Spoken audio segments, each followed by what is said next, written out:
Chapati, parotta, key rice எல்லாத்துக்கும் சூப்பரான combination டேஸ்ட்டான செட்டிநாடு சிக்கன் குழம்பு எப்படி பண்ணுறதுன்னு பார்க்கலாமா? அதுக்கு வந்து நான் 1/2 கேஜி சிக்கன் எடுத்து க்ளீன் பண்ணி வச்சுருக்கேன். அதில் 3 டேபிள் ஸ்பூன் தயிர், கொஞ்சமாக மஞ்சள் தூள், தேவையான அளவு உப்பு சேர்த்துட்டு மேரினேட் பண்ணி வச்சுருங்க. ஒரு பேனில் 2 டீஸ்பூன் எண்ணெய் சேர்த்துக்கோங்க. அதில் 1 டீஸ்பூன் கடுகு, சீரகம், 2 டீஸ்பூன் மல்லி, 1 டீஸ்பூன் மிளகு, 4 கிராம்பு, 5 காஞ்ச மிளகா சேர்த்துட்டு 2 நிமிஷம் ரோஸ்ட் பண்ணிடுங்க. லோ ஃப்ளேமில் வச்சு ரோஸ்ட் பண்ணிக்கோங்க. இதில் 15 சின்ன வெங்காயம், 2 தக்காளி சேர்த்துட்டு தேவையான அளவு உப்பு சேர்த்து வதக்கிடுங்க. வதங்கினதும் இதில் 1 கப் துருவின தேங்காய் சேர்த்துருங்க. அதையும் நல்லா வதக்கிடுங்க. லோ ஃப்ளேமில் வச்சு வதக்கிடுங்க. வதங்கினதும் அதை ஆற வச்சுருங்க. ஆறுனதும் ஒரு மிக்சர் ஜாரில் சேர்த்துட்டு தண்ணி கொஞ்சமாக சேர்த்து நல்லா பேஸ்ட்டாக அரைச்சிருங்க. இந்த மாதிரி பேஸ்ட்டாக அரைச்சிருங்க.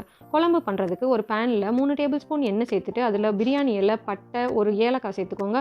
200 கிராம் சின்ன வெங்காயம், 10 பல் பூண்டு சேர்த்துட்டு வதக்கிடுங்க. கண்டிப்பாக சின்ன வெங்காயம் சேர்த்துக்கோங்க. அப்போ தான் டேஸ்ட் நல்லாயிருக்கும். அதில் ஒரு தக்காளி, கொஞ்சமாக மிளகாய்த்தூள், தேவையான அளவு உப்பு சேர்த்துட்டு எல்லாம் நல்லா வதங்கினதும் அரைச்ச பேஸ்ட்டை அதில் சேர்த்துருங்க. மேரினேட் பண்ண சிக்கனையும் சேர்த்துட்டு எல்லாத்தையும் நல்லா கலந்து விட்டுட்டு தண்ணி சேர்க்காமல் 5 நிமிஷம் குக் பண்ணிக்கோங்க. மசாலா, சிக்கன் எல்லாம் வதங்கி வரட்டும். அதுக்கப்புறம் குழம்புக்கு தேவையான அளவு தண்ணி சேர்த்துட்டு திரும்ப 10 நிமிஷம் குக் பண்ணி எடுத்திங்கன்னா நல்லா கமன்னு செட்டிநாடு சிக்கன் குழம்பு ரெடி.